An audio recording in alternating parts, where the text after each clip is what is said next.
더불어민주당이 내일 본회의를 열어 선거법을 비롯한 패스트트랙 지정 법안들의 일괄 상정을 하도록 문희상 국회의장에게 요청하겠다고 예고하고 나섰습니다.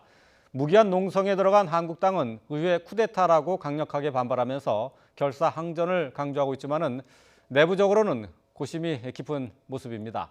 국회 나가 있는 취재기자 연결합니다. 우철희 기자. 네, 국회입니다. 민주당이 예산안 처리 뒤에 잠시 숨 고르기에 들어간 것 같은데요. 내일 본회의가 열리는 것으로 예정돼 있죠?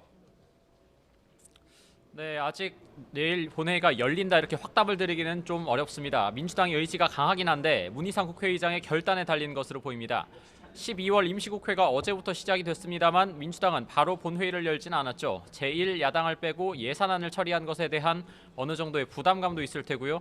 한국당의 협상의 손길을 한 번 더 내밀어 보는 명분 쌓기의 의도도 있습니다.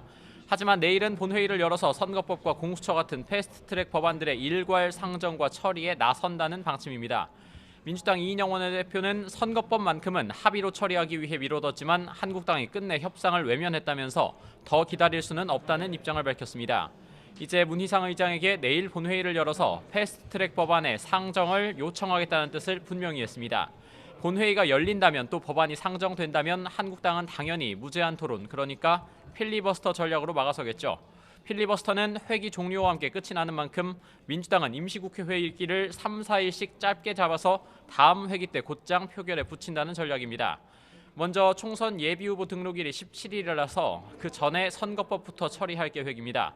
이른바 4+1 협의체가 예산안 처리 과정에서는 견고한 공조를 보여줬지만 선거법에선 아직 이견을 완전히 좁히진 못한 상태입니다. 오늘까지 선거법 최종안을 마련한다는 방침인데요. 이런 가운데 오후 2시에 바른미래당과 정의당, 민주평화당 등 야3당은 선거법 본회의 상정과 후퇴 중단을 촉구하는 기자회견을 엽니다. 자유한국당 고립무원의 상태인데요. 무기한 농성에 나섰습니다마는 현재 자유한국당 절치부심하고 있겠군요. 네, 속이 부글부글 끓지만 그렇다고 뾰족한 수가 있는 것도 아닙니다. 일단 황교안 대표가 무기한 농성에 돌입한 가운데 황 대표를 비롯한 한국당 의원 10여 명은 어제 본회의장 앞 로텐더홀에서 밤샘 농성을 벌였습니다. 황 대표는 그 자리 그대로 최고위원 회의도 열어서 예산안 날치기는 국민과 제1야당을 향한 선전포고이자 공수처와 선거법도 날치기 하겠다는 예행 연습이라고 날을 세웠습니다.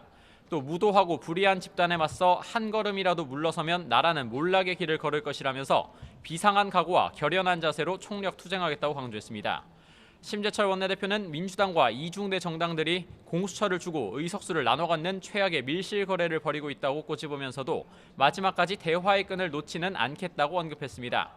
한국당은 이번 주말에도 대규모 장외 집회를 예고하고 있는 등 겉으로 보기엔 투쟁 수위를 더욱 강경하게 가져가는 모습입니다. 실제로 어제 지도부와 중진 의원들 사이에선 의원직 총사퇴를 요구하는 목소리도 있었던 것으로 파악이 됐습니다. 하지만 협상론도 만만치가 않은데요. 투쟁도 협상력을 끌어올리기 위한 수단이지 그 자체가 목표가 돼선 안 된다는 겁니다. 예산안처럼 일방적으로 다 내주는 최악의 상황이 올 수도 있는 만큼 더 충격이 클 선거법과 공수처는 협상을 통해 최대한 실익을 끌어내는 게 낫다는 목소리가 나오고 있습니다. 이에 맞서 의원직 총사퇴는 실익도 없고 민주당과 동조하는 야당들이 어차피 마음먹은 대로 할 테니 차라리 장렬하게 전사하자는 입장을 강경파 측에서는 고수하고 있습니다. 국회가 폭풍 전야를 방불케 하면서 시시각각 바뀌는 상황에 대해 여야 모두 촉각을 곤두세우고 있습니다. 지금까지 국회에서 YTN 우철입니다.